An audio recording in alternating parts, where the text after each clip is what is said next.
A lot of your videos, you talk about ADHD, Yeah. another ADHD machine here. Yeah, nice. What I want to ask you is, what did you do to find out how you tapped into your ADHD?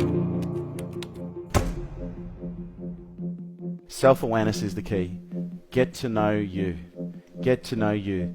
And, ADHD is one of those conditions where if you've got an interest in yourself, you'll have plenty of time to think about it.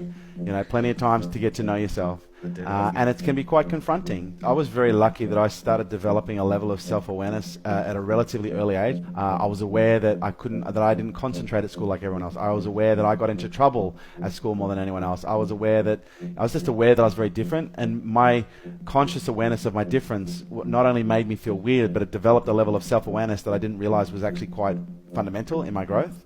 Because when I started to realize that I was different, the kids at school would tease me, and I'd get teased. I got bullied by saying, you're different, there's something wrong with you. And I'd come home crying, and I'd say to my mum, why am I different? And she gave me the perfect answer.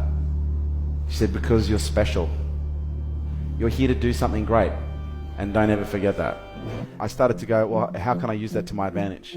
Does that make sense? And it wasn't until my early 20s where I started to realize that ADHD was actually a benefit. It could actually serve me. And just to give you guys context, someone suggested to me when I was young, one of my relatives who I spent a lot of time with, they would say to me, Kerwin, you're just so stupid. You're just like your mother. You're just stupid.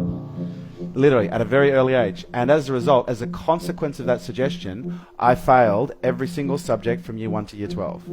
Okay? I would read a book, and it would be like I was literally looking at numbers moving on a page. I didn't know until I left school that I had the capacity to learn, because everything I was trying to learn up until that point I wasn't fucking interested in.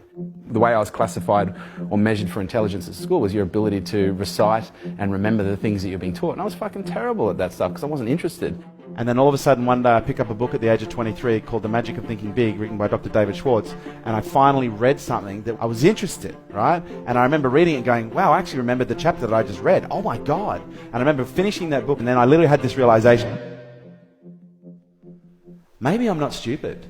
Like, I remember saying to myself, maybe I'm not stupid. And that was like at age 22, 23, and it was at that point I started going, okay, so if I'm not stupid, what else is a lie? And I started looking at all the lies that I told myself, and I started dissecting them. And it was a long journey. But for me, ADHD was one of the greatest gifts that I could have been given. So the more we understand about ADHD, the more we understand about self, the easier it is for us to work with it and not against it. Because when you work against a condition like ADHD, it becomes a problem. And it's not a problem. It is a reason that things happen in different ways to the way that they happen to others. And when you understand that, you just do things differently. Looking at the good parts and the bad parts of self and going, wow, I'm perfect. You're not perfect unless you've got both sides. If you've got only one side, you're imbalanced. Our flaws is what create perfection. There is no such thing as perfection where there's nothing wrong. It's just being able to see the balance of both sides. ADHD really is an incredible gift.